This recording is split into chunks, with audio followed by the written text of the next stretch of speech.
Hast du gesehen, was der Chef über mich gesagt hat? Ja, das war echt ein tolles Lob.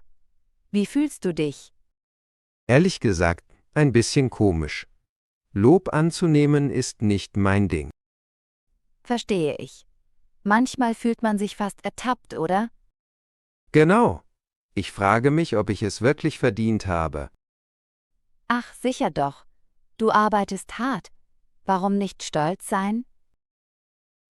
Glaubst du, man sollte sich auch selbst loben? Ist das okay?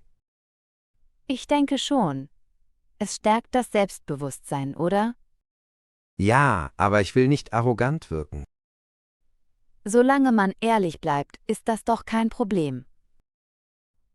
Vielleicht hast du recht. Ein bisschen mehr Selbstlob schadet wohl nicht. Genau. Manchmal muss man sich selbst motivieren. Ich werde es versuchen. Danke für den Tipp. Kein Problem. Und nächstes Mal feiern wir dein Lob richtig.